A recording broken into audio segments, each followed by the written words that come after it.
كفى والصلاة على عباده المصطفى عما بعد فأعوذ بالله من الشيطان الرجيم بسم الله الرحمن الرحيم قل هل يستوي الذين يعلمون والذين لا يعلمون فقال النبي صلى الله عليه وسلم من سلك طريقا يلتمس فيه علما سهل الله له به طريقا إلى الجنة وقال الشاعر ليس الجمال بأثواب تزينون ليس الجمال بأثواب تزينون ইন্নাল জামালা জামালুল ইলমি ওয়াল আদাব।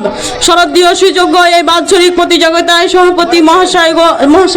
সভাপতি মহাশয় ও বিচারক মহাশয়গণ এবং আমার পাশে বসে থাকার শিক্ষক মহাশয়গণ এবং আমার সামনে বসে থাকার দূর দূরত্ব থেকে ইসলাম শিক্ষা অর্জন করা ইসলামী ভাই বোন সকলকে আজকে আমি আপনাদের সম্মুখে এই বাৎসরিক প্রতিযোগিতায় যে বিষয়টি নিয়ে আলোচনা করার জন্য উপস্থিত হয়েছি তা হলো ইসলামী শিক্ষার গুরুত্ব ও প্রয়োজনীয়তা। প্রিয় সত্যমণ্ডলী, মহান আল্লাহ তাআলা মানব জাতিকে জ্ঞান অর্জনের যোগ্যতা দিয়ে সৃষ্টি করেছেন। এর মাধ্যমে মানুষ যেমন তার পৃথিবী প্রয়োজন পূরণের উত্তম উপহার করতে পারে, তেমনি আল্লাহ তাআলা সন্তুষ্ট অসন্তুষ্ট আখিরাতের